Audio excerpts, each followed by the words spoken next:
Good day, viewers. Hope you're all doing very well. Welcome to the Jollof Football Bantaba YouTube channel. This is the Kotu Classic Extra. I'm your host, Modu Sengor, and I have my big brother with me, Chama. How are you doing, bro? I'm good, man. What's up? I'm cool. How's the day? All good, man. All good. That's great. That's great. That's great. So we fly straight into it. We have a couple of topics to discuss today. First, with the Champions League reaction, the Champions League final.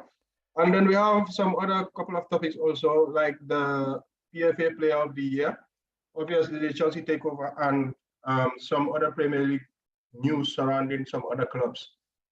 So as we all know, the Champions League final has just been played last week, and you know, my brother is a Liverpool fan, and I was really excited that Real Madrid won. Definitely, I was super excited. Um, so how have you been taking the defeat so far? Uh well, yeah, as a football fan, of course, I will take it with heart and considering the situation the defeat was, I was disappointed because if you watch the game, you will see that Liverpool were the better team, but I would say better in terms of creating chances, better in terms of keeping the ball and things like that, possession. But at the end of the day, the most important start in a football match is the score. And Real Madrid came up with a game plan, and I think they executed the game plan pretty well. So I have to say kudos to them and a big congratulations to Real Madrid. But considering we lost the league and the Champions League in basically the same week, it was a very hard loss for Liverpool fans to take, and myself included. So it was a disappointing one, but if I reflect on the season that Liverpool had on the whole, I'm pretty happy with what happened. But yeah, to be honest, I am disappointed. I'm still disappointed. A week later, I am still disappointed. I think I just wish we could have taken our chances. But again, their goalkeeper was in top form on that game. In terms of performance, I don't think he has performed anything close to what he did in that game. And yeah, so yeah, with heart, I will take the defeat, but yeah, still disappointed. I know you guys are Yes, happy, United fans and other obviously, football fans, obviously. Then we must that's be how it is. of course, we are very happy. I'm very happy that obviously Real Madrid won. If you've been following my socials that day, you would see me celebrating a lot. But true, Courtois had a very good game that day. He performed really well. He's a top goalkeeper. But talking about game plans, I I thought that on that day Real Madrid's plan went on well. They did exactly what they wanted to do, and they really played their game and how they wanted to play it. But looking at Liverpool, personally, I think Liverpool's plan didn't go according to plan, and I think they didn't play close to what Liverpool is used to playing like. Yeah. I think you got figured out by Real Madrid. What, as a Liverpool fan, what do you think went on wrong? Because looking at it from an outsider, that's how I feel. I feel that you didn't play according to how you didn't play your style of football. You didn't play your game that day. If I was watching the match, and I can see Trent wasn't overlapping like how he used to. It was Henderson opening more to the right hand side, and he was just going forward, stopping at the middle of the pitch. Henderson opening up. You know, Thiago wasn't going bumping forward as much. I mean, your game plan didn't go well. So as a Liverpool fan, what do you think went wrong in general? Again, like I say, I would like to give credit to Real Madrid for their game plan, and I think Liverpool actually they did their game plan. The game plan, how we used to play, basically that's how we played, but because Liverpool thrive on space behind, right? And Real Madrid knew about that. I think Ancelotti said it after the game. He said preparing for the Liverpool game was much easier than preparing for other games because Liverpool have one identity. and that is to use the space behind, cause chaos, counter press you at the high at the top of the pitch, try to win the ball high up. And Real Madrid knew all about this, so they tried to stop us from doing all those kind of things. So I think Liverpool did not have a single counter-attacking chance in that game. They did not create any single counter-attacking chance where they win the ball high up the pitch because of the way Real Madrid were playing. Real Madrid were playing a lot of one touches, and they have some very good midfielders, ball playing midfielders in terms of Modric and they know how to keep position. So exactly, so they can play these one-touch passes. Even their goal came through that, because Liverpool tried to counter press them, and then they beat the press of Liverpool, and then from there they created a chance, and then they score against Liverpool. So in terms of game plan, I think Liverpool's game plan went to plan, but Real Madrid knew about it, and they kind of nullify what Liverpool were planning to do. So that is how I see that is what I see went wrong. But also in terms of finals, Liverpool are not as aggressive as, like, I think your point there is accurate. Liverpool are not usually very aggressive in finals. Nonetheless, we created a lot of chances. Like I think we created an XG of 6 in the last 3 finals we played without scoring a goal, which is very, very. So yeah, 3 finals, no goal. Of course, we won the 2 other finals against Chelsea, the 2 in the FA Cup and the League Cup. But in the Champions League, yeah, we did not score, but we ended up conceding a goal, and that kind of cost us the game. But I think Real Madrid, in terms of their experience and things like that, they just knew that the more they keep the game at bay, like 0-0, the better their chances. And Liverpool, usually they start very, very fast, and that we did not have that in that game. So yeah, but in terms of chances, I think the chances we created were good enough to at least get a goal. But again, the goalkeeper was on top form. We did not clear clear-cut chances. I think we have one big chance in the game, and that was the Salah chance. And that was, for me, that was not really a big chance because it was on his right foot, and it was not in a great ideal position. I know we had some other chances like Mane's shot, which was not really a big chance because it was something he created out of nothing, but Kotu made a great save. We also had some other few chances from Salah and things like that. So yeah, I would say not much went wrong for Liverpool in terms of game plan, but Real Madrid game plan was just more better executed than Liverpool's, I would say. Executed, definitely. Yeah. So reflecting on Liverpool's season, I am happy that you didn't win the Premier League and you didn't win the Champions League. I'm happy in general that you didn't win the quadruple because you were going for a quadruple. Yeah. And like I said the last time, if you had won the quadruple, it would just break our record of the treble. And I'm really happy that didn't happen. But looking at your season in general and evaluating it, I think it's disappointing that the type of season you had, you didn't win any major trophy. I mean, but that is football for you. So we move on to our second topic, and I want us to talk about the PFA Player of the Year. Yeah, now, the PFA Player of the Year. The Premier League footballers, they come together and make a nomination of the best players in the league. Yeah. For that season, and the names of the players that were nominated came out, and to be honest, I am really disappointed. So let's go over the list. You have Salah, Van Dijk, Cristiano Ronaldo, Kevin De Bruyne, and Harry Kane. Yeah. And did I leave anybody out? I think those were the players that were nominated. I think those were the 5. You have Van Dijk, 6 players. Salah, Kane, Cristiano Ronaldo, Kevin De Bruyne. Is somebody missing out? Did they nominate Cancelo or not? I'm not sure. No, they didn't nominate Cancelo.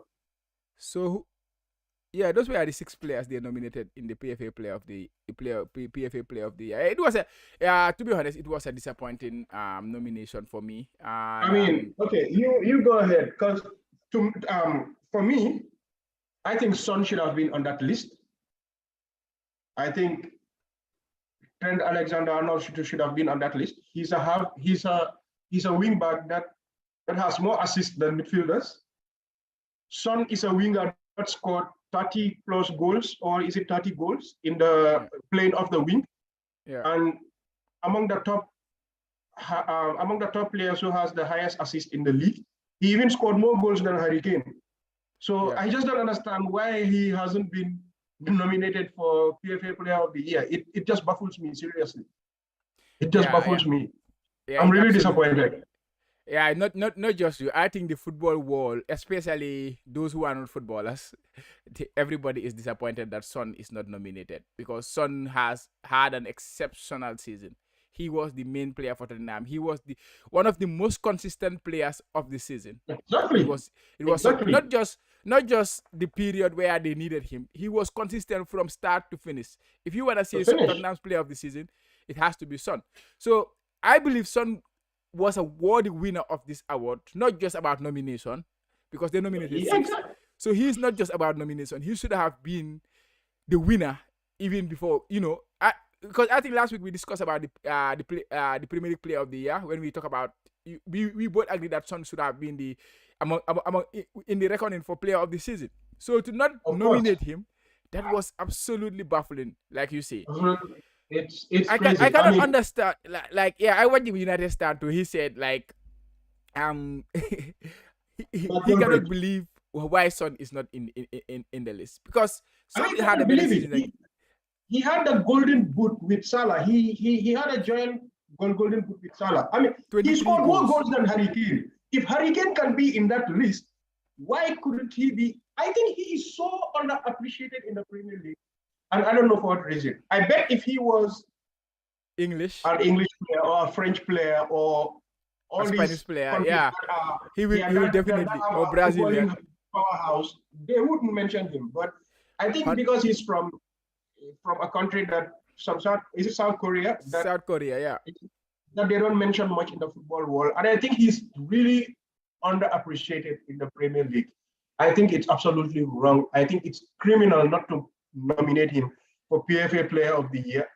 And if Harry Kane could be in that list and he scored more goals than Harry Kane, it's crazy. I just need an explanation. I think every single player in the PFA association, like PFA is the players football association, something like that. Football association, yeah. Each and every one of them has six votes, so you have to nominate 6 players. So for Son to not make that list is completely criminal. It's completely criminal. It's criminal. Yeah, the list. Yeah. To be honest, there are some names that for me they did not deserve to be there. I like Van Dijk. I think he had a great season, but even at Liverpool, I don't think he is gonna be in the top 3 players that I will pick from Liverpool this season in terms of performance. It's just the name, So Van Dijk for me, maybe he should not have been there. Cancelo, another player from Manchester City. Cancelo had an exceptional season. He was the best player at Manchester City. Last week, I mentioned that. How did Cancelo not make this list? You mentioned Trent Alexander-Arnold. Trent to highest number of assists, highest number of chances created in the Premier League. He had a very good season in terms of going forward, in terms of even defensively, which he is usually criticized for. He did not have a bad defensive season. He was okay. He was decent. Liverpool had the best defensive record in the league, and he was an ever-present in that defense. Alisson Becker, for another player, I think for me, Liverpool top 3 players will be Trent, Salah, and Alisson Becker. These are the top 3 players. So Van Dijk for me should not be there, right? Another player that I know is the name Cristiano Ronaldo. He was the star player for Manchester United. 18 goals, that was good. But to be honest, there are players who were much better than him. We have not even mentioned Gerard Bowen. Bowen had an exceptional season with West Ham. Exceptional season. I don't know why he wasn't mentioned. I don't know why has Bowen not been mentioned. And he should be in the top 3 players who had the most fantastic season this season. He played absolutely well throughout the season. What chance has these players have then? If they are going to have these great seasons and then they are not going to get recognized, what chance do they have? It's always about the big names. It's always about the big names. Some name is so huge or something like that. But at the end of the day, it is the players who voted. It just like Mark Goldberg say, it just shows that they are so good at football, but they are not so good when it comes to understanding football, like understanding what it means to be the better player or something like that. Because it was a lazy vote. I think you just have it. Oh, okay, let me just write 6 names that I like I or just something think like they that. went with the name, or this guy is my friend, or this guy is, I know him, or he's just like, look, I love Cristiano Ronaldo. He is the best player in the world. Manchester United this season, he had a good season because he scored 18 Premier League goals in the worst Manchester United side ever. But come on, he shouldn't be in that list. He shouldn't be in that list. Why is Son not in that list? Why is why is Trent not in that list? Why is Bowen not in that list? Why is Cancelo not in that list? These are 4 players that played better than all the other players that they have mentioned in that list. Why are they not there? It really baffles me. I mean, I think it's really unfair. It's criminal that they are not there, especially Son. Tottenham had a change of manager in the middle of the season from this manager to a different type of manager, different philosophy, different style. You have to adjust to here, and he kept being consistent throughout the season. I think it's really, really, really criminal that he's not in that list. I'm really disappointed. I just don't know what else more to say. But I'm really disappointed that he is So about the award now, the 6 that are already nominated. So let's talk about the 6 players that are nominated. That is Salah, Van Dijk, Harry Kane, Ronaldo, Kevin De Bruyne, and who am I missing? The other one I cannot remember. So who do you think should win the award now? Who would you back to win the award from the 6 that they nominated? I don't think any of them deserve to win it. Yeah, but at the end of the day, somebody will get it right. Kevin De Bruyne at Manchester City was not there. He's a fantastic player. Like, don't get me wrong. Kevin De Bruyne is a world-class player. He would walk into any top European team and he would get a starting position. But he was not the best player. Like, he was not the best player in Manchester City this season. Cancelo had a better season than him. Even last season when he won it, he shouldn't have won. He shouldn't have won it. Definitely, I think we covered that. We covered that these players who deserve it. But now we have 6 players in there. So let's look at those 6. Who will you think is worthy of winning this PFA Player of the Year? For me personally, I cannot make up my mind on that, because if I look at all those players, why I cannot make up my mind on it? Because if I look at all those players in their teams, I see players who have performed better than them this season. That is why I can. Definitely. The other player that we forget to mention is Mane. I think he had a very good second half of the season. Mane. But again, I think there are other players who deserve it more than him. But yeah, exactly. Yeah, but yeah, it is what it is. But for me personally, if I have to choose one of those 6, it has to be Salah. It has to be Salah. I think Salah. I think last time I pointed that out. I think he is a worthy winner for even the Player of the Year that Kevin De Bruyne won. It was either Salah or Son for me for that Player of the Year, because Salah, like I say, at the start of the season, his start was completely blown out. Like, he completely blew everyone out of the water. When it comes to the start of the season, he was completely bossing everything. He ended up the season with highest number of goals, highest number of assists, and Liverpool were so close to winning the league. So I think Salah is the best player over the course of the season. Recency bias, like I always say, that is the last few after the African Cup of Nations. He did not have the best part of his season. Yeah. But if you remember what he was doing at the start of the season, the hat-tricks he was scoring against Manchester United and the number of goals, and he was deciding the big games against Manchester City. He scored that wonderful goal, which won the goal of the season. He was he was great at that play. So for this 6, I think for me, Salah is the worthy winner.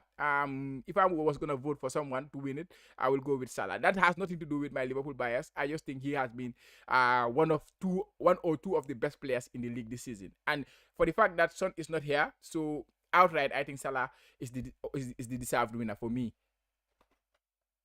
All right. So we're going to stay in the Premier League, and we're going to talk about some news, we can say transfer news, because we have some outgoing players from these 2 big teams. We're going to stick to Manchester United and Liverpool. I mean, there's a topic that is very, dear to my heart that I want us to discuss. But first of all, let's talk about outgoing. The season is over, the transfer window is approaching, and we have some players that are leaving their clubs right now. And if you look at Manchester United, recently they have announced that Pogba and Lingard and Mata will be going. Yeah. As a Manchester United fan, I think it's really time to part ways. Pogba has been a waste. We bought him for a lot of money. He did not really realize his potential at Manchester United. He I didn't live mean, up to you could, expectation.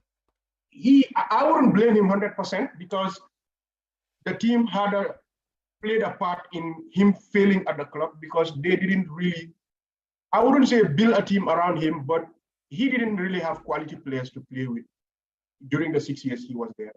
To be honest, the club had a big part to play on that. Lingard is also leaving. I think it's high time for him to leave. I think he should have gone last summer. I think Ole Gunnar Solskjaer lied to him that he was going to get playing time this season, and obviously he was never going to because we're never going to put Bruno Fernandes on the bench for Lingard. Yeah. Even though Bruno had a very bad season, but you're not going to put Bruno on the bench for Lingard. I think he had to leave last season. I think Mata should have also left last season, but they gave him another contract just to show you how badly this club is run. They gave him another contract. He's going. Matic announced that he was going to go even before the end of the season, So we also have other potential outgoings. People like Eric Bailly are up for sale. There's also talk of Aaron Wan-Bissaka potentially going on loan or being sold if the right price comes in. And also you have Phil Jones, who also has been at the club for so long and has really not impressed us much. He's been so injury prone all over the years. I think he only had one or two good seasons under Sir Alex, but after that, that was it. After that, after that, definitely, So Cavani is also expected to leave at the end of this season. So yes, but so far, the people who have left the club right now are Pogba, Lingard, and Mata. They are gone. Yeah, they'll leave by the end of this month, and we're hoping Matic is also going. So we are looking forward to Cavani also going.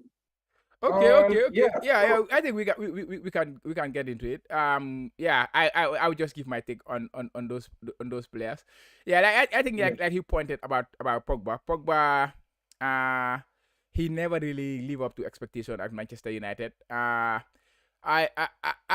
had it said that he is not so fitted to the Premier League, the style of play, because the tempo of the Premier League is very high. And like you say, Manchester United have never really built a team for him to thrive on. So the team that Manchester, he did have some good spells, some periods where he was very good, but he never really sustained the that high level of performance. And injuries also played a part in his, all those kind of things. And a lot of talks about him. Pogba is one of those players that is most talked about in football. So he's a high-profile player. He's a high-profile player, exactly. So I think it's a big loss for Manchester United. It was a bad deal for Manchester United, considering all those circumstances, because he's the most expensive signing for Manchester United in their history.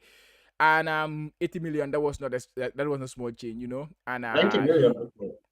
Yeah, so it's a big loss for Manchester United, and now to lose him on free. First, you lost him because Pogba was from lose him on free again. Lose him on free again. Mentioned it again. Yeah, that was really a bad deal. I heard you mention about the Mata deal. I don't have problem with the Mata deal because Mata is a player that kind of players hold in high regards in terms of like experience, in terms of leadership and things like that. So he stayed in the team for those kind of for that aspect. Because if I look at Liverpool, we have this similar type of player like Milner. He does not play a lot, but because he's a leader, we want him around to guide the younger players. Maybe he did that because those things happen under the radar. We don't see what happens behind the scenes. Even though he did not play, maybe he was trying to help other young players to come into the team and things like that. And I'm not sure the contract will be a high wage contract. It was basically because his agent is not going to be very expensive for Manchester. It was 150 grand a week. Well, I'm if that's the case, it's a bit expensive. But I don't know. Yeah. Sometimes this player contracts. I don't know that, but I see him as a leader in the squad. He is very well liked, and those kind of things it counts. And other players that are suppose you have a lot of players. You have a lot of deadwoods you have to get rid of, like Phil Jones. You said Cavani, he never really helped the team since Cristiano. You have Cavani and then you bought Cristiano Ronaldo on top of that. I just don't know. Talking That of was Cavani, yeah. talking of Cavani, when we first signed him, I said that it was a mistake, and a lot of people thought that I was just saying rubbish. But if you look at Cavani before he came to Manchester United, he was so injury prone. Now he has scored very important goals for us, but look at this season. He's missed almost half the season to injury. I mean, it's ridiculous. We are paying him £200,000 per week, and he did not even play half of the games this season. More than half of the games this season. I think it's ridiculous. The way this club is run and the wages they give players, it's just mind-blowing. I don't know. I think Cavani, is high time he also goes. He really has not helped the team at all. Last season he scored really very important goals, but I think his injury problems have really kept him away from the team, and it's affecting the team a lot. I mean, we basically played with one striker, that is Ronaldo, until the end of the season. We had no striker. Yeah, definitely. And some of the other players, you had a lot of players too who dropped on form, and that kind of affected the team. The players like Rashford and things like that. Of course. And Wan-Bissaka himself, he had a very decent season. I will not say a great season, but he had a decent season the previous season. Luke Shaw had a decent season, or a very good season the previous season before the Euros. And all these players, they kind of dropped in form, and this kind of really affected the team, right? And you talk about Maguire, he did not have the best season last season, but the previous season he was decent. I'm not saying he was great, but he was okay, So all these players kind of dropped in form, and this added to the players, some of the players getting injury like Cavani, like the Pogbas, never stayed fit. Bruno Fernandes, I forget to mention him, he also did not have the season that he had in the previous. So there were a lot of problems at United. Hopefully, maybe, I don't know, I don't even care, but a new manager coming in, maybe he can revive some of these players to get back to form, because you cannot just dismantle all these players and say, okay, they had a bad season and then that's it.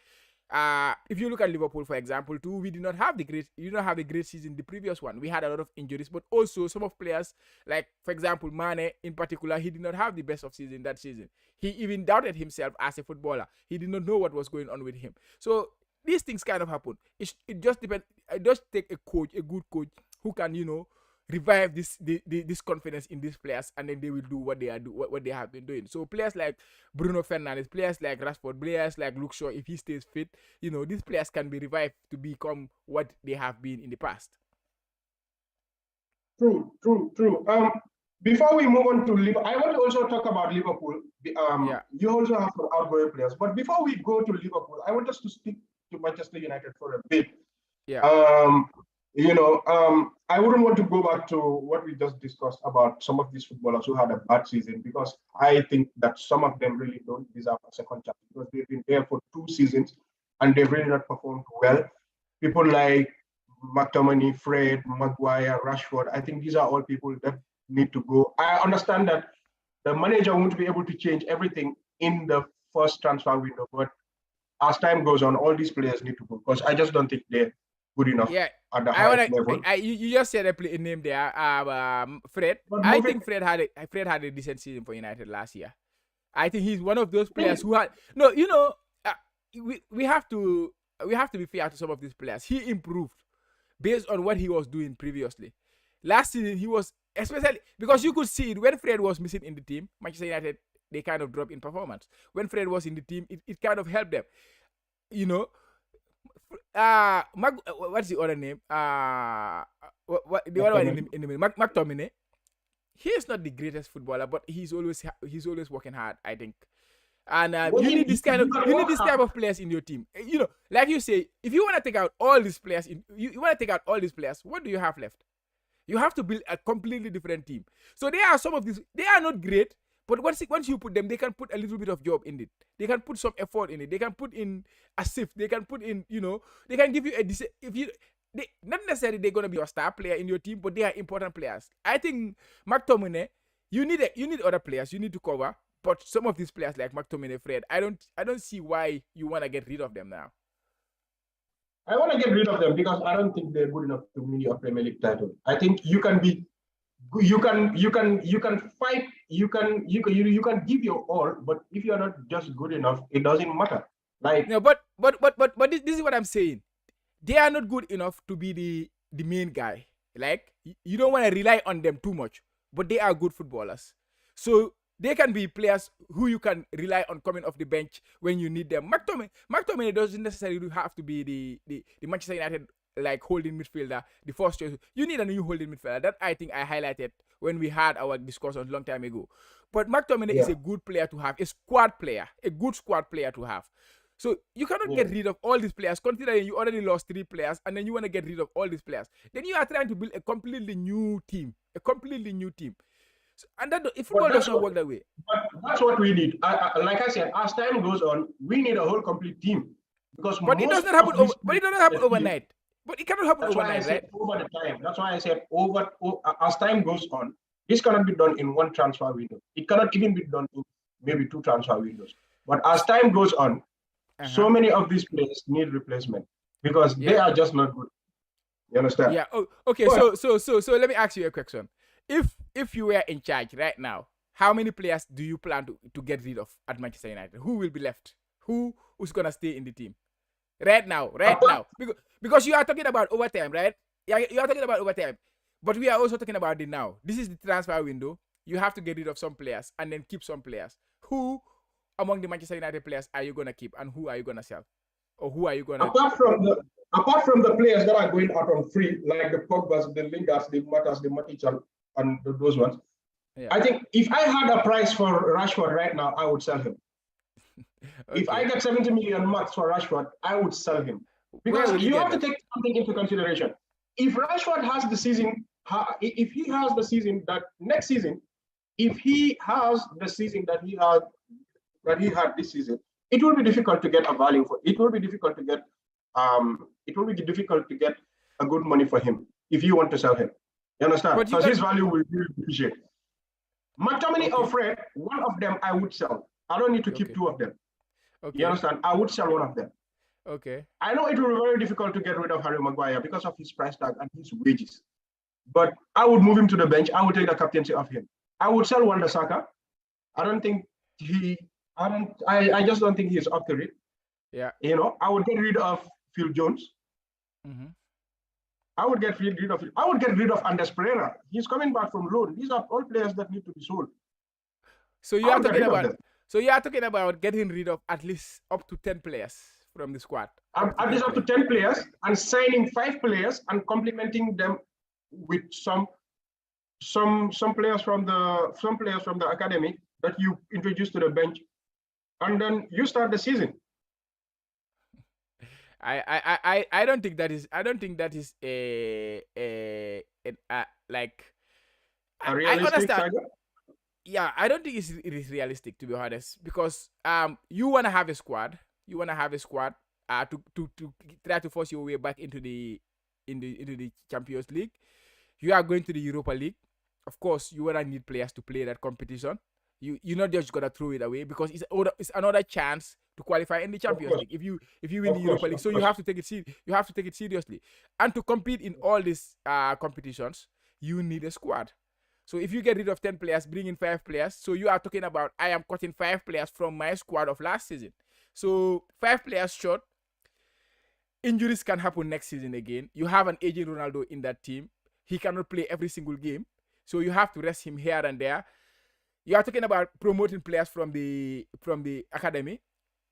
You don't know how they're gonna how it's gonna pan out. Are they gonna come and settle in and things like that? So it's better to do a more holistic approach where some of these players who are not great, but they can give you effort, you keep them. And then those players that are obvious to leave, Pogba is leaving. You need to replace Pogba. Yeah. I would keep some of those players. Some of those players I would keep, but some of them also I would sell. That's what I'm saying. I would sell some of those players. Some of them I would keep. Some of them I would sell. You don't understand? Okay. But before we move on to Liverpool, one more thing I want us to discuss. Ralf Rangnick has left. I've really been pissed off all these days. I've really been pissed off. I've really been angry, and this just gives me more confirmation that nothing has changed in that club. Nothing has changed in the way that club is being run. The board is still not awake.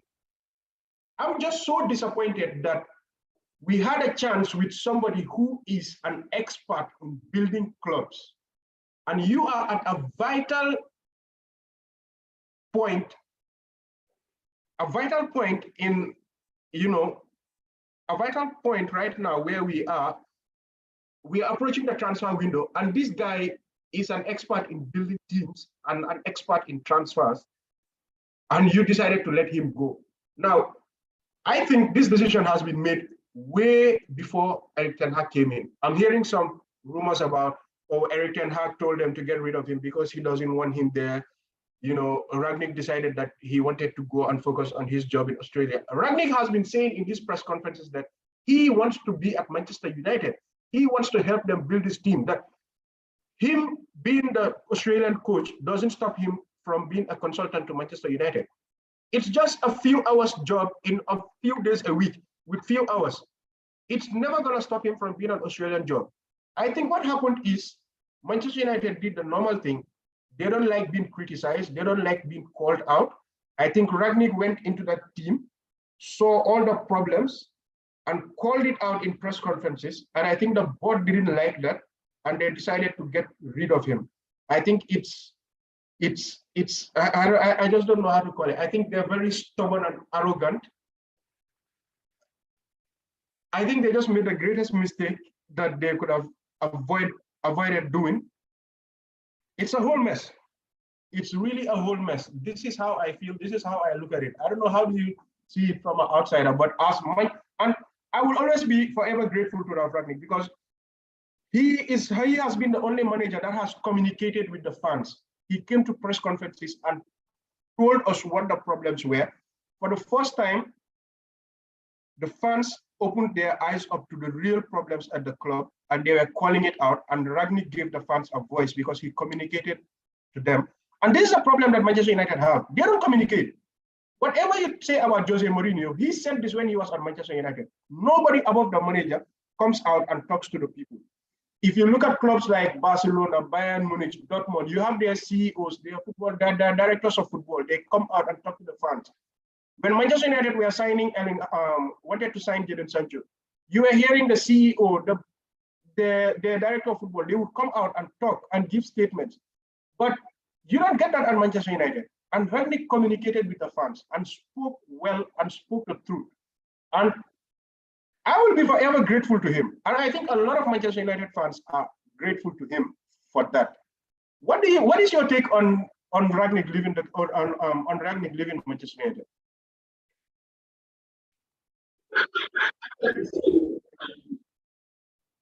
Like, I was on mute. I would like to say that not all clubs also like the manager to say everything. I would say, yeah, club says a lot of things at Liverpool, but he don't say everything, to be honest. We have the owners; they make their decisions sometimes. We are not happy with him. We are not happy with the ownership and things like that sometimes. But at the end of the day, the most important thing for us as fans is what the club is doing as a football club. Either it is communicated to the fans or not. The most important thing is what the club is doing. And maybe the club did not find it helpful that Rangnick was very, very honest in that way. They didn't want it that way. They didn't want to, but again, as fans, you want to know what is going on at the end of the day. So it's a tricky one. But I feel that Rangnick's situation at Manchester United went beyond repair in terms of he was not coming out like how they would expect their manager to come out at that point in time, and maybe it caused some disruption in terms of the ownership, some betrayal of trust between the ownership and the manager himself. And then Rangnick decided to leave. He did that in the middle of the season. Manchester United announced their manager in the middle of the season. There was a lot of mess going on around at Manchester United, to be honest. So it kind of get where it was a tangle between the manager and the ownership. So sometimes relationships get to this point and then it is beyond repair. you know. So in that case, the best thing is for both parties to part ways. And that's how I see it, because I don't think Manchester United owners had that trust with Rangnick anymore, and Rangnick did not feel value enough. So at the end of the day, the best thing was for him to go. I think it's the best decision for the club to do to for him to go, because he decided to go become a manager for another club. But of course, like you say, he's a very good man when it comes to building club. I don't know how it would have went, but yeah, I just feel it went beyond repair, and the best thing was for them to part ways for me. But these problems were there before Rangnick came into the club. People need to understand something. Ralph Rangnick came to Manchester United in the middle of the season. For 6 months, he met these problems there. He inherited a squad that Ole Gunnar Solskjaer, Ed Woodward, and Richard Arnold built. The players revolted against him. The media revolted against him. The ex-players revolted against him. Nobody was in support of him, and he was not the cause of any problem. So yeah, but I don't disagree on that aspect. I don't disagree.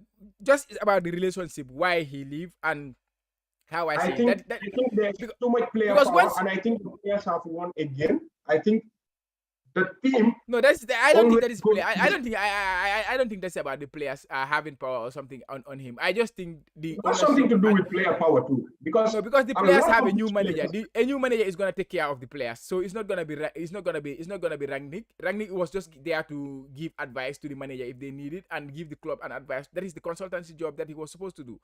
So at the end of the day, we are saying about the 6 months that he spent as a manager. We know that during these 6 months, everything happened during these 6 months that Rangnick spent there as a manager. We know that a lot of players were not happy. We know that because some of them were not getting game time. Some of them, they said they didn't like the tactics of Rangnick. Some of them didn't like his management. All those things are kind of normal. Not every player will like what manager is gonna do. Not every player is gonna like that. That is not. Those things are normal. But about the consultancy, like again, he left. About the consultancy. Okay, what do you make? Okay, what do you make of Rangnick announcing in the middle of his season that he's gonna be the manager of the next club, and Manchester United announcing in the middle of the season that they have a new manager? These are all problems, you know. So there was something going on between the manager himself, Rangnick, at that time, and the club. So for that reason, why, when you cannot work together, why should you stay working together? That is my point. I can tell you, as a Manchester United fan, I can tell you what was going on. No, I know. No, the problem is not the problem. Rangnick came in, and they didn't give him enough, and they didn't give him power to do what he had to do to take that team forward. They refused him players to come into the team. They refused him signing players.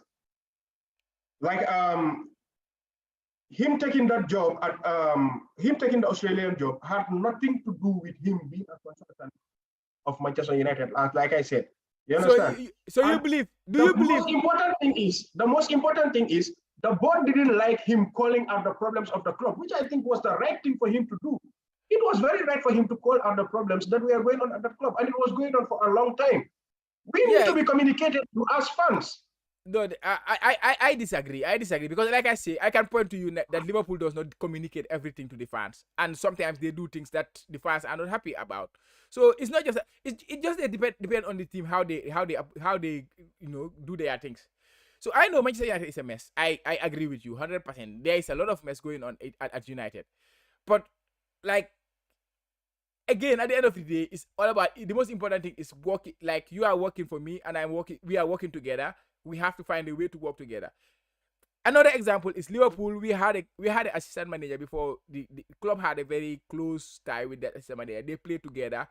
They promised each other that if either of them, that is Buvak, if club gets a managerial job force, he will assign him as his assistant. And Buvak, if he gets a manager job, he will assign club as his assistant. That was their agreement. And club ended up getting the first managerial job, and he brought him in. They were in Mainz together. They went to Dortmund together. They came to Liverpool together. Buvak was a top manager. He was an exceptional manager. He's still an exceptional manager. Any team who gets him, he will do well at that club. I think so, because he was very good. Club used to call him the brain.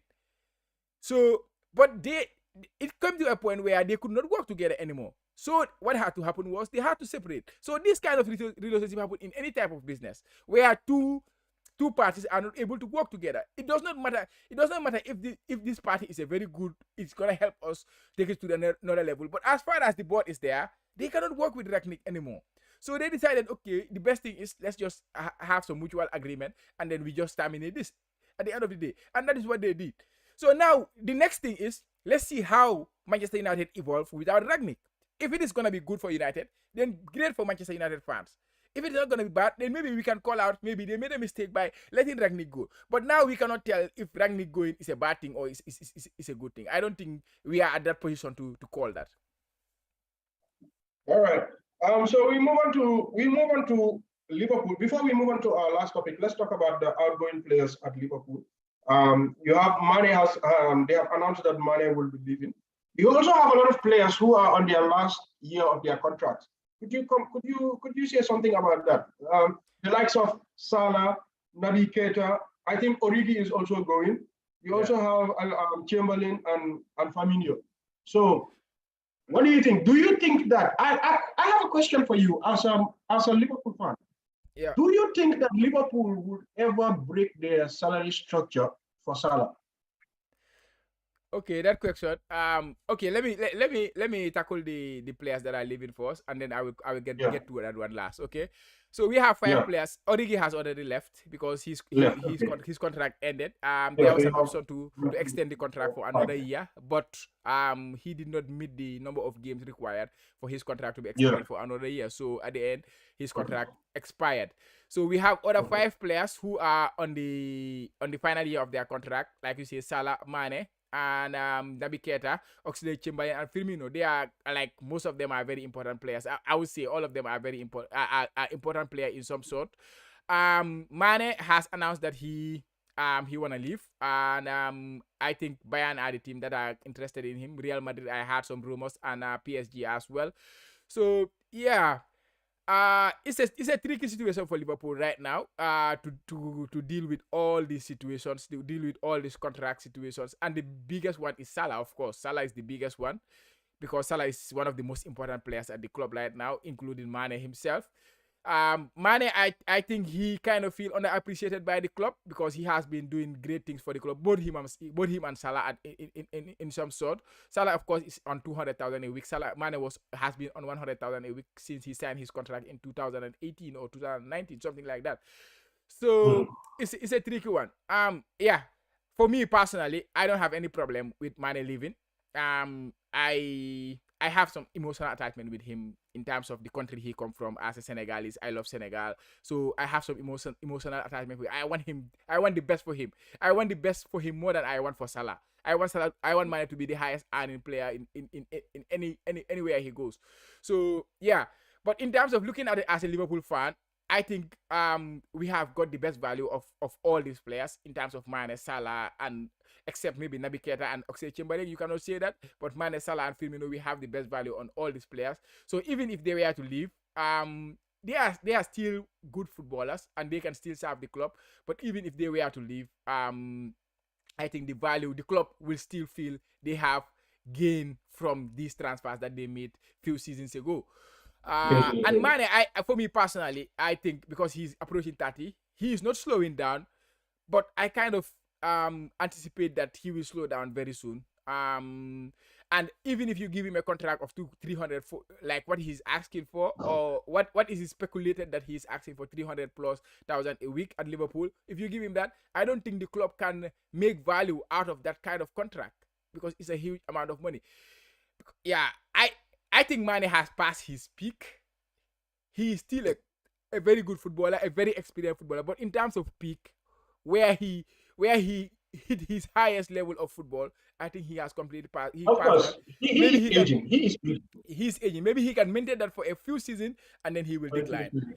So I understand why he will want to leave. So I don't have any problem with him. But with Salah, it's a different situation. I can see Salah's like career, like he's a little bit younger than Mane, not so much, a few months younger than Mane. So I can see him having a more longer period at this top level than Mane. So for me, Salah should be prioritized in terms of contract. But Salah's contract is going to be more expensive than Mane's contract. And also added to the fact that Salah plays on the right, Mane plays on the left. On the left, we have Luis Diaz, who is a worthy replacement for Mane. But on the right, we don't have any player who can directly replace Salah. We have to pay a lot of money to come and replace Salah. For Mane, we don't even have to buy a player because Diaz can cover that position. Now, maybe Jota can cover in the middle. Maybe we can add another striker or something like that. And then we can cover for Mane because the club has been doing that. So the final question that you asked me is about the wage structure. It's a funny one. Especially for both players. Do you think? No. I don't think we will break our wage structure for both of them. I don't think the club will do that. I think that will be too expensive for the club to do, and it will not be financially sensible for the club to do that. But if they were to do it for one player, I think they will do it for Salah. Now Salah has indicated that he is not gonna sign. No, he's not gonna leave Liverpool this summer. He's gonna play for Liverpool this season, and then run down his contract. If he does not get the contract that he thinks he deserves, which is rightly so, he needs to get the contract that he deserves, then he might leave for free. And he said that if he is going to leave for free, it is possible he can move to any Premier League club, which was something that Liverpool hierarchy or Liverpool ownership could not believe that Salah will want to move to another club in the Premier League, like a Manchester City, like a Manchester United, or like a Chelsea. But he said if his contract ends, he does not mind staying in the Premier League. So that is the possibility of him staying in the Premier League is there. So that is a big threat for the club. The fact that Salah is willing to stay in the Premier League. I don't think Mane will stay in the Premier League, but Salah is willing to stay there. That will kind of trigger the club to say, okay, we have to consider it on both factors. If Salah was to go to Manchester City, he's going to add some value to that Manchester City team, and then he's going to reduce value to this team. So if you consider all the parameters, all the factors that are around Salah, I think the club will be willing to do it, but it will be very difficult. And I'm very fascinated to see how this one ends. I don't know how to call it, but I wish Salah gets a new contract for him, for Liverpool's sake. I wish he gets a new contract. One thing I also maybe the last thing I want us to talk about is the Chelsea takeover. Yeah, we didn't cover this in our last meeting. The Chelsea takeover. So we know that due to certain issues that we would not discuss here, Chelsea has been put up for sale by Roman Abramovich, and the club has been bought by what's the name again? Ted Boehly, right? Ted Boehly. I can't pronounce his name properly yet. Ted Boehly has bought the club. What does this mean for Chelsea? Because we know that Abramovich really loved the club, and he was even investing his own money into the club. And he was a really good owner to have, despite everything that's happening around him. When it comes to football, he was a good owner to have because he always puts the interest of the club first. He wants the club to win on the pitch, unlike Manchester United that has owners that want to milk the club. He has owners, and Liverpool also, they have owners, right? They want to milk the club. Same thing with Arsenal. I think same thing with Tottenham also. But Chelsea, we're very lucky to have him as an owner because he really had the interest of the team at heart. He always invests in the club. He wants them to win on the pitch consistently. With these changes, what do you think this means for Chelsea? We don't know Todd Boehly or Bale. I don't.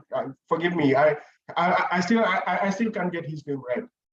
We don't know much about him yet. Yeah, so, definitely. We don't know much about him. We know he's also a businessman who is into the other sports, in US sports, and he's doing pretty well there.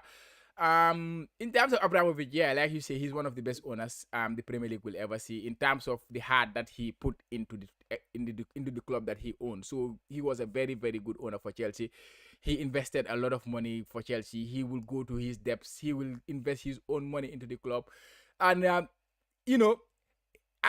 yes, I did not like the way that Chelsea, grew as a club, like in terms of investment, because they kind of they started this market, like the football market. They completely spoiled the football market. It started from Chelsea, because Chelsea were the first club that came with this multi-million and then started spending huge amount of monies here and there, and then the Arab money came in, which is the Manchester Cities and things like that.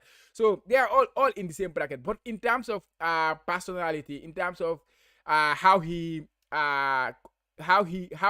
get involved with the club that he owned, I think it was something to be admired. He was a very, very good owner for Chelsea. So it will be a big loss on that regard. I am hearing that even Chelsea fans or Chelsea Football Club are considering making a statue for Abramovich because of what he did. And as a club, I think he deserved that, because what he did. I think like I say, he's the most important person in that club.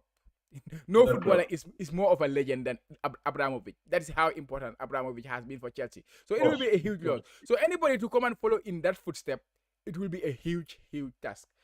I don't know Bolly very well, but he invested a lot of money into the club. And the fact that Abramovich, when he was signing the club, he also set some, some standards, some levels where any owner coming in has to meet those standards. And Bolly happens to be that person. That kind of gives the Chelsea fans some hope and optimism in the next upcoming ownership. So, but in terms of the person, I don't know much about him. But at least in the short term, I think he has to try to bring the fans on his side. And the way you can do that is by investing, signing players here and there. And I think he will do that in the short term for Chelsea. So the most important aspect is the long term, how he's gonna approach the team.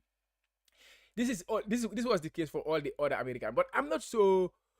I don't trust American owners. Even though Liverpool have an American owner, I know we are very lucky to have club in there. If we did not have club in between us and the American, like the football fans and the American owners, it would have been something disastrous.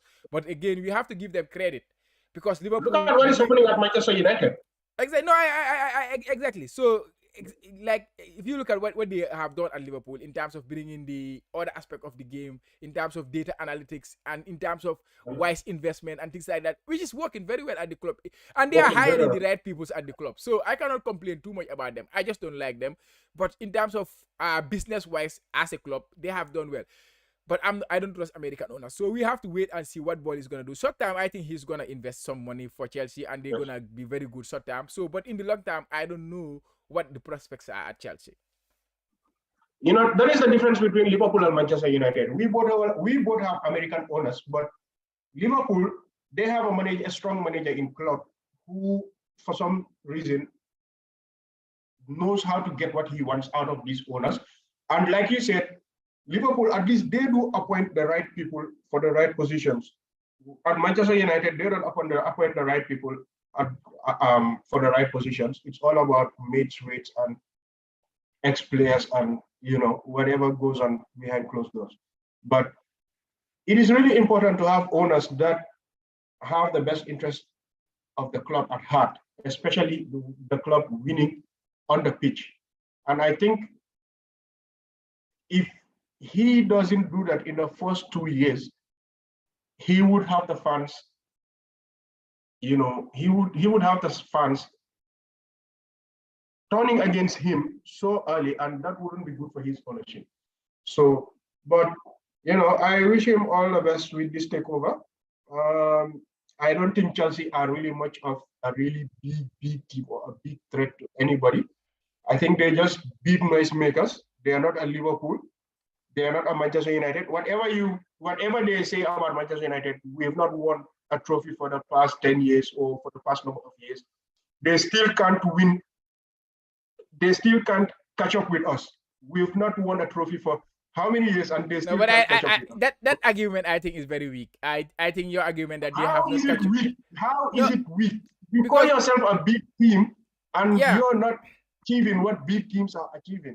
No. I think that's a weak argument. Okay, let me give you my point. Why I think that is a weak argument.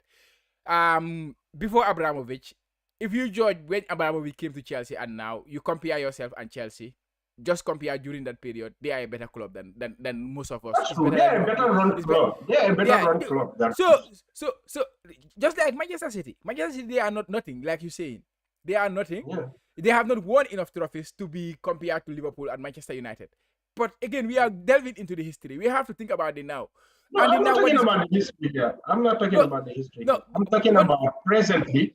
No, Chelsea but why do you think Chelsea, because they have not won enough trophies to catch up with Manchester United, they are not the big club?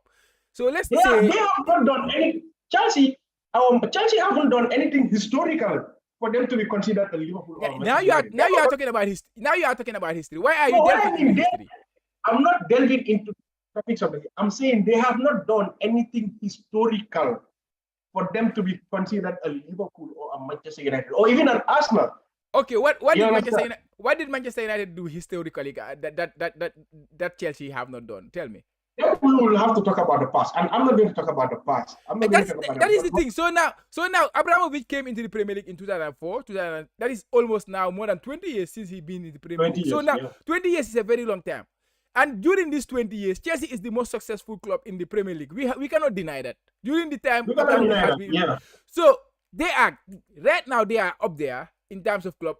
Of course, for me personally, how I see it is Abramovich.